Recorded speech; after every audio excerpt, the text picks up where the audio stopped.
दोस्तों, एक बार की बात है। महात्मा बुद्ध एक गांव से होकर गुजर रहे थे। उस गांव में एक तालाब था।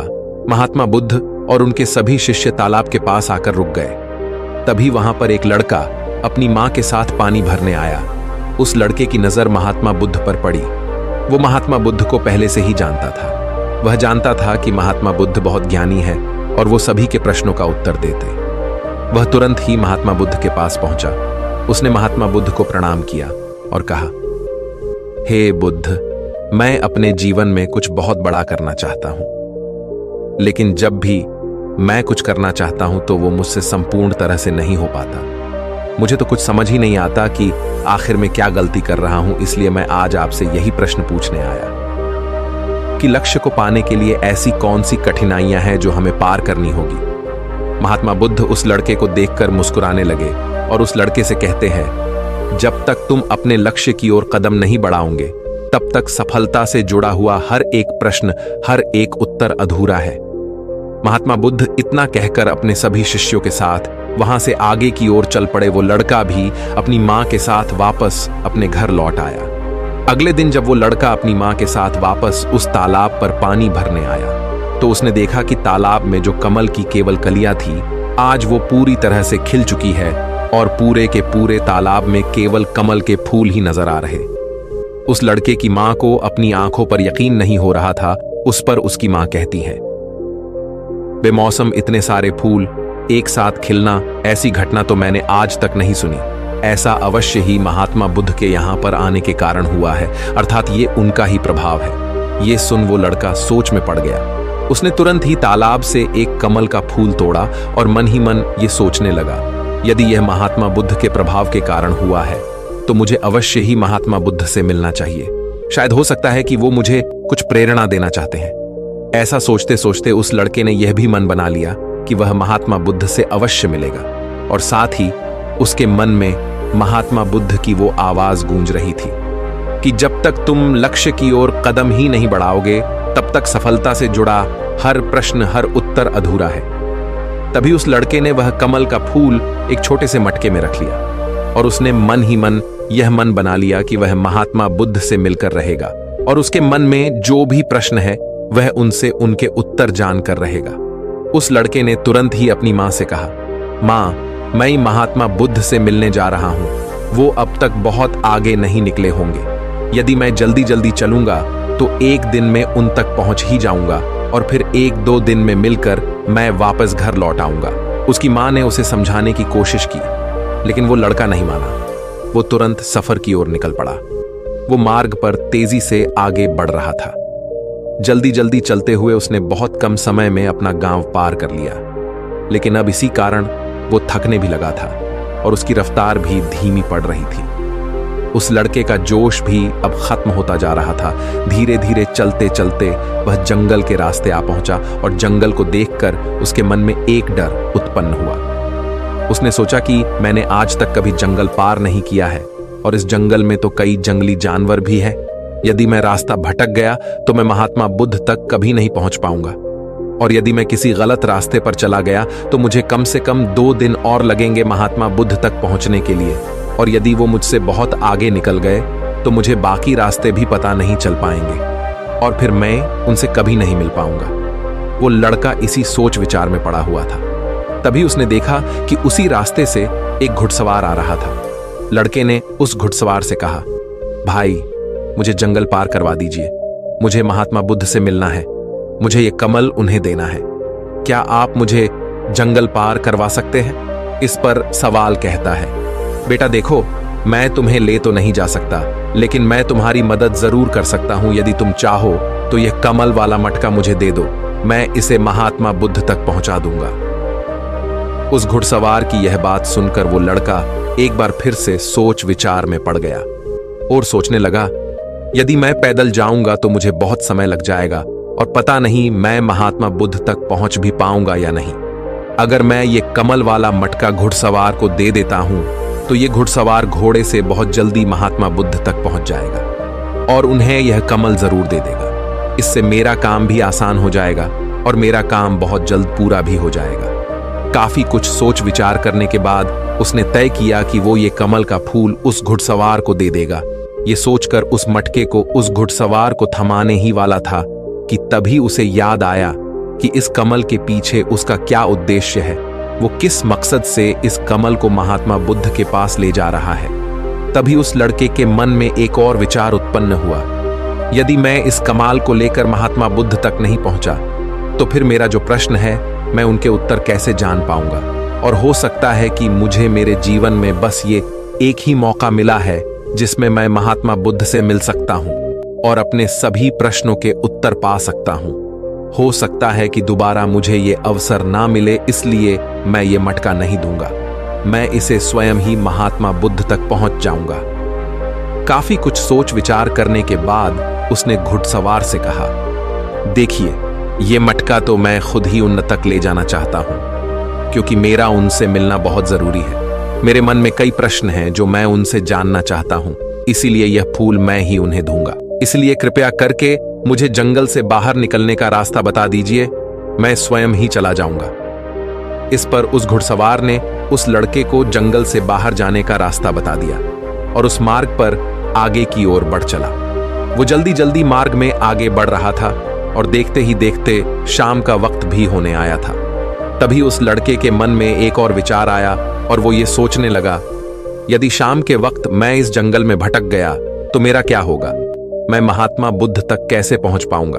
और अगर मैं उनसे नहीं मिल पाया तो मेरी यात्रा बेकार हो जाएगी। इससे तो अच्छा होता कि मैं उस घुड़सवार को ही ये मटका दे देता, वह उसे महात्मा बुद्ध तक अवश्य पहुंचा देता।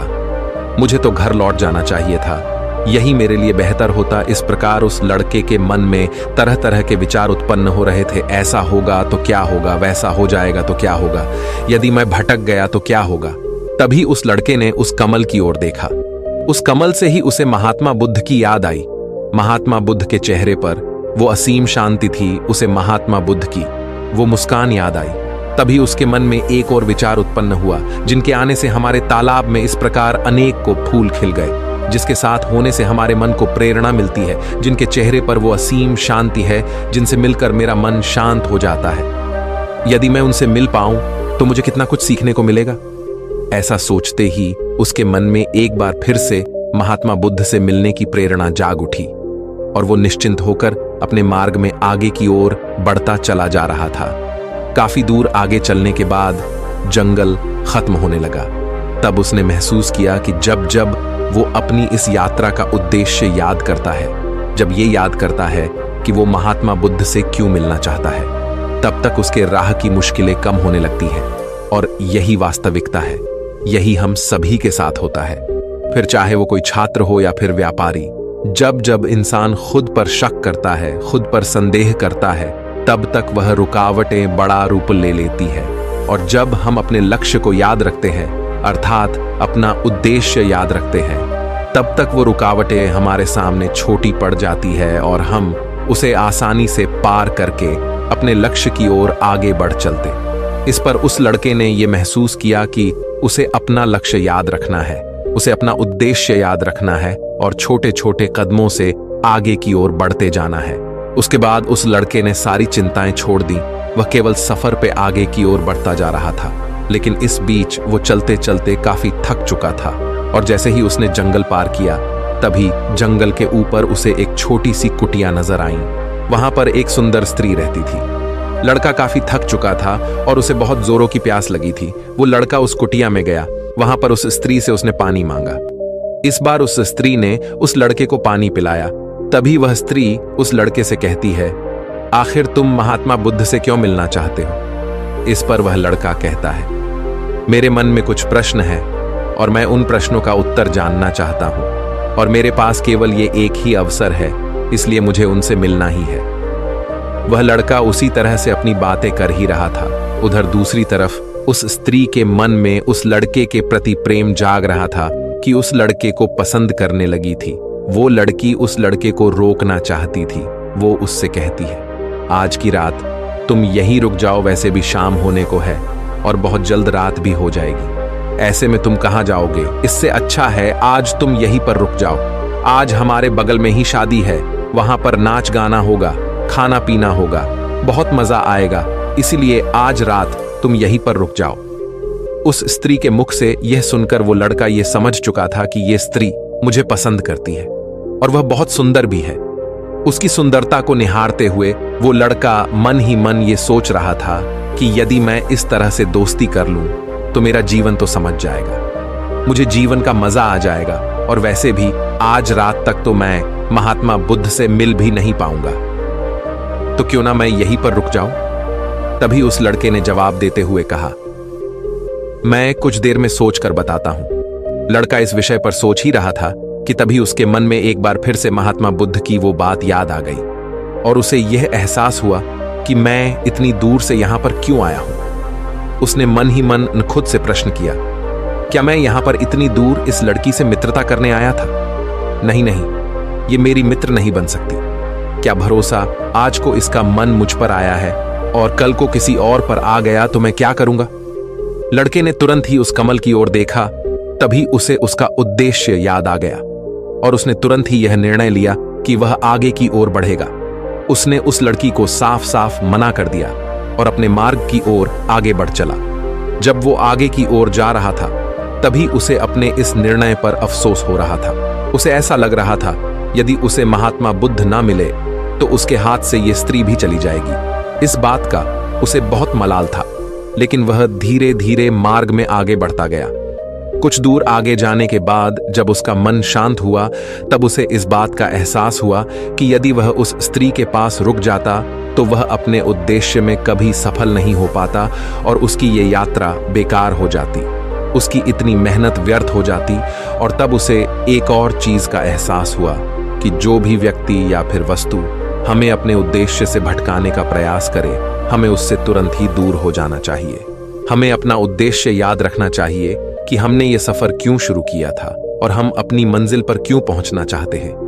वो लड़का ये सब सोच विचार कर आगे की ओर बढ़ता जा रहा था। रात्रि का वक्त होने वाला था और वो लड़का तेजी से अपने मार्ग में आगे की ओर बढ़ता जा रहा था। तभी उसे मार्ग में एक बुजुर्ग व्यक्ति मिले। उसने उस बुजुर्ग व्यक्ति से पूछा, बाबा, मैं महात्मा बुद्ध से मिलना चाहता हूं और पिछले गांव में मुझे किसी ने बताया कि वो इसी मार्ग से आगे की ओर बढ़े थे। क्या आप मुझे बता सकते हैं वो किस तरफ गए हैं? इस पर वो बुजुर्ग व्यक्ति उस लड़के से कहते हैं, बेटा, तुमसे कोई गलती हो गई है, तुम्हें कोई गलतफहमी हुई है। यहां से कोई भी आरषि मुनि नहीं गए हैं। हो सकता है कि रास्ते में कोई और मोड़ हो जिस पर तुम्हारा ध्यान ना गया हो। वो आरषि मुनि उसी रास्ते से गए होंगे। ये सुन वो लड़का घबरा गया। अभी कुछ ही घंटों पहले तो मैंने उस बस्ती को पार किया था। यदि मैं वापस गया तो मैं बहुत पीछे हो जाऊंगा और अब तो अंधेरा भी होने को है। मेरे पास ना तो कोई रहने का कोई साधन है और ना ही खाने पीने का। मेरी तो पूरी यात्रा बेकार हो गई। मुझे तो लग रहा था कि मैं महात्मा बुद्ध से अवश्य मिल लूंगा, लेकिन अब लगता है कि यह मुमकिन नहीं है। मैं उनसे नहीं मिल पाऊंगा। इस प्रकार के कई विचार और उस लड़के के मन में उमड़ने लगे। वो लड़का खुद पर संदेह करने लगा। जैसे ही उसके मन में इस प्रकार के विचार उत्पन्न हुए, मानो उसके पैरों में किसी ने बेड़ियां डाल दी हो। वह बार बार केवल एक ही बात सोच रहा था कि आखिर वो मुझे क्यों नहीं दिखाई दिया। मैं बार बार एक ही गलती क्यों करता हूं? मुझसे इतनी बड़ी गलती कैसे हो गई? ये सोचकर वो लड़का सर पकड़कर वहीं पर बैठ गया। कुछ देर तक तो उसे कुछ भी समझ नहीं आ रहा था। तभी उसे उसकी माँ की बात याद आई। उसकी माँ ने उस लड़के से कहा था, बेटा, हर गलती में सीख छुपी होती है जो हमारे जीवन को और भी बेहतर बनाती है। ये बात उसे याद आते ही उसका मन शांत होने लगा और देखते ही देखते उसका मन पूरी तरह से शांत हो चुका था। और वो लड़का बार बार अपने मन में अब एक ही बात दोहरा रहा था कि हर गलती में सीख छुपी हुई होती है और हमें वो और बेहतर बनाने आती है। उसने अपनी गलती को स्वीकार किया। वो कहने लगा, हाँ, मुझसे गलती हुई है। मैं जल्दीबाजी में बिना सोचे समझे बस मार्ग में आगे की ओर बढ़ता जा रहा था। जैसे जैसे लोगों ने कहा, मैं उसी तरह से आगे की ओर बढ़ता चला गया। उसके गलती स्वीकारते ही उसका मन पूरी तरह से शांत हो गया। उसकी निराशा अब आशा में बदल चुकी थी। वह एक पेड़ के नीचे बैठा हुआ था। तभी उसने देखा कि कुछ जानवर नदी से पानी पी रहे थे। ये सब देखकर उस लड़के को याद आया कि जब वह पहली बार महात्मा बुद्ध से मिला था तब पानी के पास ही मिला था, और महात्मा बुद्ध के साथ उनके कई शिष्य भी हैं, तो उन्हें पानी की तो आवश्यकता जरूर पड़ेगी। इस बात पर उस लड़के को तुरंत ये समझ में आ गया कि महात्मा बुद्ध भी उसी रास्ते से भ्रमण कर रहे होंगे। जिस रास्ते पर पानी होगा तभी उसने सोच विचार कर यह तय किया कि वापस जाने से अच्छा है क्यों ना मैं नदी के किनारे किनारे आगे की ओर बढ़ता रहा। ऐसा सोचते ही उसने तुरंत ही रास्ता बदल दिया और अब वह नदी के रास्ते आगे बढ़ने लगा। जैसे जैसे वो आगे बढ़ता जा रहा था उसका मन और भी हल्का होता जा रहा था, उसका मन और भी शांत होता जा रहा था। तब उसने अनुभव किया कि जब मन बहुत शांत होता है तो हमारा मन बहुत हल्का हो जाता है और जल्दबाजी नहीं करता और ना ही किसी में या खुद में कोई कमी निकालता है। हमारी बुद्धि पहले से बेहतर काम करने लग जाती है। तब उस लड़के ने इस बात का भी अनुभव किया कि खुद से शिकायत करना एक बहुत बड़ी कमी है जो हमें दुख की ओर ले जाती है। चलते चलते लड़के के मन में विचार आया, यदि मैं अपने गांव में ही रुक जाता तो ये सारे अनुभव में कभी नहीं प्राप्त कर पाता। ऐसा सोचते सोचते वो मार्ग में आगे की ओर बढ़ रहा था। तभी उसे महात्मा बुद्ध के कुछ शिष्य नजर आए और उन्हें देखकर वो लड़का बहुत प्रसन्न हुआ। वो अपने मार्ग में और भी तेजी से आगे बढ़ने लगा और आखिरकार लगातार 2 दिनों का सफर तय करने के बाद वो महात्मा बुद्ध के पास पहुंच ही गया। वह तुरंत ही महात्मा बुद्ध के पास पहुंचा। उसने महात्मा बुद्ध को प्रणाम किया और उन्हें वो कमल का फूल भेंट कर दिया। इससे पहले वो लड़का कुछ कहता तभी महात्मा बुद्ध ने कहा, बहुत सुंदर, ये कमल पूरी तरह से खिल चुका है। 2 दिन पहले ही तुमने मुझसे पूछा था कि लक्ष्य को पूरा करने के लिए इंसान को कौन सी कठिनाइयों को पार करना पड़ता है, लेकिन 2 दिनों बाद तुमने बहुत सारे अनुभव प्राप्त कर लिए हैं। तुम्हारा ये धैर्य और ये मुस्कान देखकर लगता है कि तुमने इस यात्रा में बहुत कुछ सीखा है। इस पर उस लड़के ने यात्रा में घटित हुई हर एक बात महात्मा बुद्ध को बता दी। तभी महात्मा बुद्ध ने उस लड़के से कहा, तुम्हारे मन में जो भी प्रश्न है मैं उनके जवाब तुम्हें जरूर दूंगा। आगे महात्मा बुद्ध कहते हैं, बिना कोशिश के हर चीज जरूरी है। जब इंसान किसी लक्ष्य के लिए उस रास्ते पर चलता है तब सबसे पहले वह अपने अनुभव से ही सीखता है और जब धीरे धीरे उसका विवेक जागृत होने लगता है, उसकी बुद्धि काम करने लगती है, तब दूसरे के अनुभव और दूसरों की गलतियों से भी सीखने लगता है। जीवन में यदि सफल होना है, किसी लक्ष्य को प्राप्त करना है, तो सफलता का रहस्य से सीखने से पहले हमें उस रास्ते पर चलना पड़ता है। महात्मा बुद्ध आगे कहते हैं, किसी भी लक्ष्य को प्राप्त करने के लिए उस रास्ते में हमें 3 दिक्कतें आती है और इनका निवारण करने के बाद ही हम अपने लक्ष्य तक पहुंच पाते हैं। और तुमने भी वो 3 बातें सीख ली। पहला, अपने उद्देश्य को पहचान और उसके प्रति समर्पण करो। जैसे कि तुम ये कमल का फूल मुंह तक पहुंचाना चाहते थे और तुम्हारा उद्देश्य भी यही था। तुमने ये जान लिया था कि ये फूल मुझ तक पहुंचाने के लिए तुम्हारा क्या उद्देश्य है, जिस कारण तुम्हारे मन के सारे संदेह खत्म हो गए। इसके बाद जब भी तुम फूल को देखते थे तो तुम्हें अपना उद्देश्य से याद आ जाता। आगे महात्मा बुद्ध ने कहा, तुमने स्वयं के अनुभव से ही यह जान लिया कि अपनी मंजिल तक किस प्रकार हमें पहुंचना है और सब कुछ तुम्हारे भीतर से ही प्रकट हो रहा है। वह लड़का महात्मा बुद्ध की सारी बातें ध्यानपूर्वक सुनता रहा। तभी आगे महात्मा बुद्ध कहते हैं, तुम्हारे मन में कई प्रकार के डर और संशय थे। पता नहीं तुम मुझ तक पहुंच पाओगे या नहीं, पता नहीं तुम जंगल पार कर पाओगे या नहीं, क्योंकि तुमने आज से पहले कभी जंगल पार नहीं किया था और रास्ते में तुम्हें तरह तरह की रुकावटें भी झेलनी पड़ी।